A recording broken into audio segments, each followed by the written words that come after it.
Hi, and welcome back to my channel. It's good to see you again. Today's class will be about words that are often confusing to everyone, including native speakers. This is part one of at least 5 videos I will make about confusing words. So if you need help with certain vocabulary, this is my list so far. So if you have something else you would like to learn that's not on this list yet, let me know and I can write it down and explain it in my next video.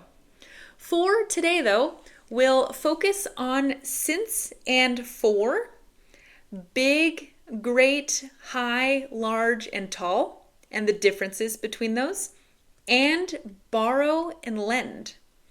This is more than enough for one class, so let's do each of these together with some examples that you can use for your future conversations.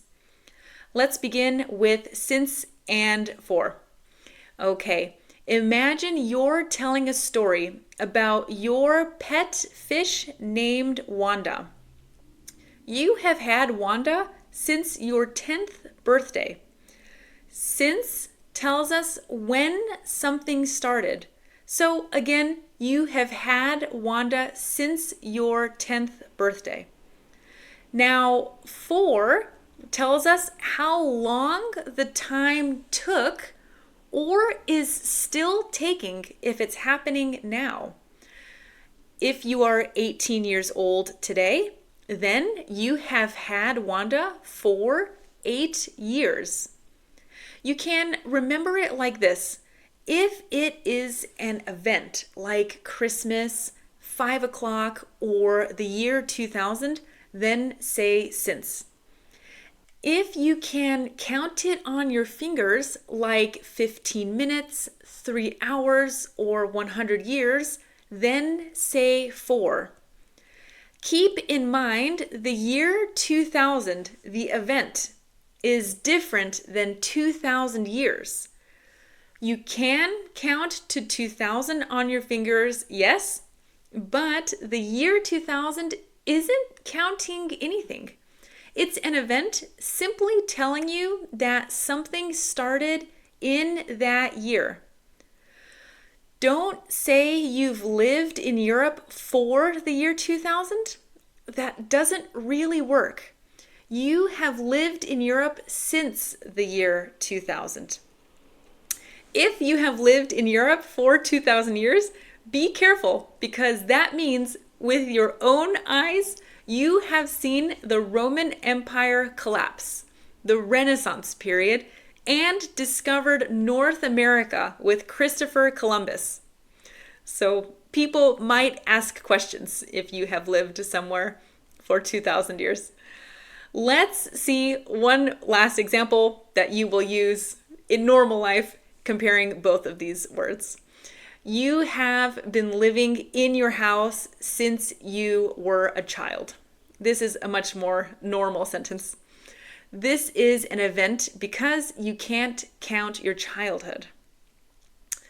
On the other hand, you have been living in your house for 30 years.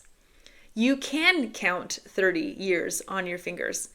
It will take a long time, but you can do it. Very nice. Let's now work on understanding big, great, high, large, and tall together. And let's think about it like this. You're building a big house. Big is the opposite of small or little and means that something is, well, really large. We usually say this when we talk about the size of something, like a big elephant, a big cake, and a big party.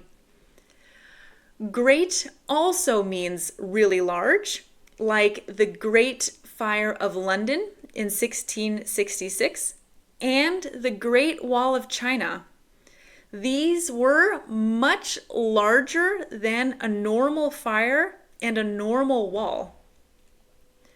Great can, though, also mean that something is better than average, like a great success, a great movie, or a great day. So when comparing great to big, you can see that with great, we use it a little bit more often with abstract things, I would say, than we do with big, but you definitely can say things like, he is a great man. It simply means that he is better than the average regular guy. High is for things that are up in the air, like a high flying bird or a high jump from a diving board. We also say high if something is more than normal, perhaps almost too much. This totally isn't confusing at all, right? But because you speak at such a high level of English, you definitely understand what I'm saying. But I promise the examples will come very soon. So let's continue with high first. Perhaps someone's pulse or heartbeat is really high, and the stress at your job is high. Large is super easy. This one is another word for big that we saw earlier. So we can say a large pizza or a large garden. We can say large for quantity too, like there is a lot of something, like a large number of people or a large amount of money. And we say tall for things that stand up high, like a tall tree and a tall man. Let's take a second and learn how to use these to start conversations with people. I'll ask you a few questions and you can answer them for yourself and use these same questions for the future. So let's begin with, did you grow up in a big city? Was Augustus, the first emperor of Rome, a great leader? Were you the tallest child in your school? Do you think the rate of inflation is high? Do you think she is making a big mistake? What was the tallest tree you have ever climbed? Did you have any family members live past the great age of 100 years old? And finally, can you jump as high as a basketball player? Nice. I hope that also helped a little bit to clear things up for you. Let's now go into more detail about borrowing and lending. These two verbs are very important for talking about using something that isn't yours or giving someone something for a little while, but they will give it back to you. Before we go further, this is the trick to remember which is which. When you borrow, you bring something to you. Borrow begins with a B, and bring begins with a B as well. When you lend, you let someone use something that you own. Both lend and let begin with an L. Let's use this example. You have a really cool video game, but your friend doesn't have this video game and really wants to play it. If you let your friend use it for a little while, you're lending it to them. You still own it, but they can give it back to you after they finish the game. Now, if you ask your friend for $100, you're borrowing it from them. You bring, again with the B, borrow and bring, You bring the money to you. They still own the $100, but you can use that money now and pay them back at a different time. The secret to remembering all of these, really, and it helps me a lot, is to think about a connection with other similar words. Lend might be a new word for you, but maybe you already know the word let. Borrow might also be a new word, but bring most likely isn't. You probably know that one already. Let's look at other real-life examples you most definitely will use. The bank lends you money so you can buy a house. The library lent you a book last week. Irregular verb, lend, lent. L-E-N-T. You always lend her money, but she always pays you back. You need to borrow your neighbor's lawnmower because yours is broken at the moment. You forgot your purse at home, so you need to borrow money for lunch today. You have to borrow an umbrella from someone because it just started raining.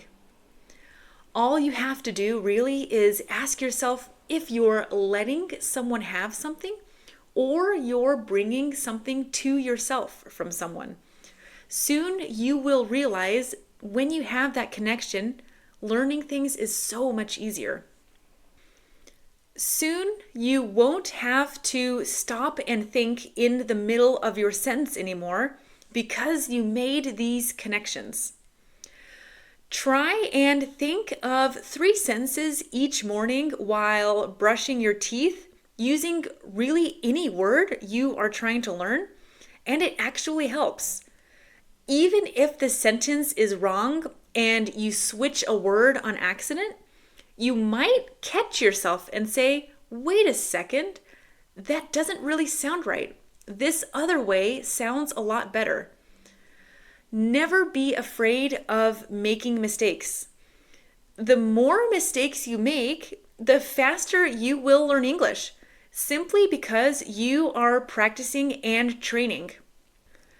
Your ears especially definitely need the training the most. All right, that is all I have for you today. Thank you again for letting me join you on your English learning journey. I hope you had fun because I know I certainly did. I'll see you again for part 2. So until then, bye.